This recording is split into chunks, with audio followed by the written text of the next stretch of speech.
स्टेजवरती इथं जमलेले सर्व आदरणीय, आपल्या सर्वांचे लाडके आदरणीय मनोज दादा, आपल्या या व्यासपीठावर असलेल्या सर्वच पक्षातून आलेले आमदार, सर्व संघटनेचे सर्व पदाधिकारी, सर्व सदस्य, सर्व जाती धर्मातून आलेले सर्व संतोष अण्णा देशमुख या कुटुंबाला न्याय भेटण्यासाठी आलेले आपण सर्वच मान्यवर. मी या व्यासपीठावरती फक्त अण्णा 2 मिनिटं बोलणार आहे मी, पण घटनाक्रम कसा झाला हे तर मी सांगणार आहे.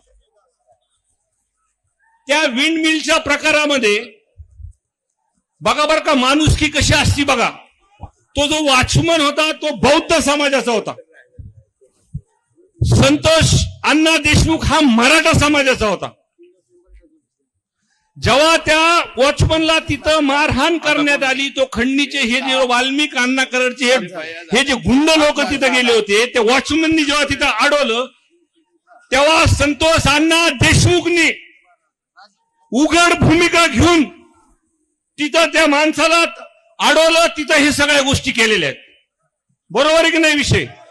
जे जातीपातीचं राजकारण अण्णा आपल्या महाराज उगा जिल्हा आमचा म्हणतो, आमचा जिल्हा पुरोगामी विचाराचा जिल्हा आहे आणि अधिवेशनामध्ये मी ओबीसी आहे आणि पहिला ओबीसी आहे की ठामपणे म्हणतो ह्या वाल्मिक कराडला आत टाका म्हणून. आवर्जून आपल्याला इथं सांगेल की या घटनेनंतर गावाच्या लोकांना सर्वच जिल्ह्यातले सर्व आमदार भेटले आणि भेटल्यानंतर त्यांना सांगितलं अधिवेशनामध्ये आपण तिथं आवाज उठवू. आपण सगळ्यांचे भाषण तिथं बघितले. सगळ्यांनी कळकळून, मी तर विरोधी पक्ष मार्गावरती आहे पण धसांना तर भाजपमध्ये आहेत ना. आमचे प्रकाश दादा तर अजितदादाकडे आहेत ना. आमचे आवड साहेब तर आमचे पण छाती ठोकून म्हणले टाका म्हणलेत ते. आणि सगळ्यात महत्वाचं की सीएम साहेबाच्या जवळचे अभिमन्यू पवार, मी जेव्हा त्यांना ही घटना सांगितली तर सभागृहामध्ये त्यांनी आमची साथ दिलेली आहे. त्या माणसासाठी एक टाळ्या, सगळ्यांसाठी टाळ्या वाजवा. हा काही कोणत्या जातीचा पातीचा हा विषय नाही. सरकारमध्ये आम्ही सर्वांनी मागणी केल्यानंतर त्या सभागृहामध्ये आम्ही सुरुवातीला म्हणलं होतं की राजकारण आणायचं नाही, म्हणून या सर्व लोकांनी आपल्याला साथ दिलेली आहे तिथं. आणि सर्वांनी बोलल्यानंतर मुख्यमंत्री साहेबांनी, अजितदादांनी, शिंदे साहेबांनी तिथं सभागृहासमोर सांगितलं की दोषी कुणी जरी असेल तर त्याला सोडणार नाहीत. आमचं एक आमदार म्हणून, लोकप्रतिनिधी म्हणून बारीक लक्ष आणा. तुम्ही ज्या सभागृहामध्ये ज्या पद्धतीने तुम्ही तिथं बोललात, अजून 5 मिनिटं जर अण्णा जर तिथं बोलले असते तर सभागृह ढस रडलं असतं तिथं. हे सगळं महाराष्ट्राने बघितलंय. त्याच्यामुळं काळजी करू नका. ह्या ज्या माणसांनी, पवार साहेब, अभिमन्यू पवार साहेब, तुम्हाला मी म्हणलं होतं लोकांमध्ये रोष आहे, लोकात शांतता आहे, पण जेव्हा मोर्चा निघेल तुम्हाला दिसेल ह्या कोणता जातीपातीचा मोर्चा नाहीये. ह्याच्यामध्ये हिंदू, मुस्लिम, बौद्ध, 18 पगड जातीचे लोक सगळे या मोर्चामध्ये.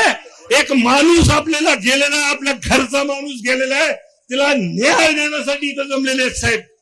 आणि ज्या पद्धतीने सभागृहामध्ये सरकारच्या माध्यमातून घोषणा झाली, एसपी साहेबची बदली झाली, ह्या 2-4 दिवसामध्ये कडक कारवाई होती, हे पण प्रामाणिकपणे आम्ही सांगतो. काही अटक झाले, 2 नंबरचे धंदे बंद झाले, पण सर्वात महत्वाचं साहेब की आमची घडीचा काटा एकाच ठिकाणी अडकतो की या वाल्मिक कराडला त्याला फक्त त्या खंडणीच्या गुन्ह्यामध्ये अजून अटक नाही. आवड साहेब, दुसरी गोष्ट त्याचं कनेक्शन डायरेक्ट लागतंय त्या खंडीमुळे 302 मध्ये 19 दिवस झाले अजून सुद्धा त्याला एका गुन्ह्यामध्ये अटक नाही आणि दुसऱ्या गुन्ह्यामध्ये तुम्हाला सांगतो अजून त्याचं 302 मध्ये कट कारस्थान नेमलेलं आहे, त्याचा तपास होत नाही. बाकीच्या गोष्टी आहेत. आणि मी जेव्हा मतदारसंघातला दौरा केला दसांना आणि दादा, तेव्हा लोकांकडून ही मागणी आली की ह्यांना या वाल्मिक अण्णांना संरक्षण हे जे आहे धनंजय मुंडे साहेबांचं आहे. माझी प्रमुखपणे मागणी आहे की एक मला बोलून द्या व्यवस्थित. एक तर या केसमध्ये 302 मध्ये कट कारस्थानमध्ये त्याचं नाव आलं पाहिजे. वाल्मिक कराडला अटक झाली पाहिजे. ही केस अंडर ट्रायल चालली पाहिजे. ही फास्ट ट्रॅकवर चालतात म्हणून सरकारने जाहीर केले. तोपर्यंत धनंजय मुंडे साहेबांचा राजीनामा घेतला पाहिजे. हीच आमची कळकळीची विनंती आहे. साहेब, आमचं काही राजकारण नाही. आज त्यांच्या कुटुंबाला भेटल्यानंतर खूप काही गोष्टी सांगितल्या की खंडणीमुळे तिथे हे सरपंच गेला होता. पण खरी परिस्थिती आज आमच्यावर सुद्धा आरोप होता ते की आम्ही राजकारण ह्याच्यामध्ये आणतोय. पण आम्ही राजकारणात त्यांच्या घरी जर गेलो साहेब, अजून सुद्धा पत्र्याचे घर आहेत आणि पावसाळ्यात अजून सुद्धा गळत येते. म्हणून आमची प्रामाणिकपणे विनंती आहे, आपल्याला मोर्चापर्यंत थांबायचं नाही.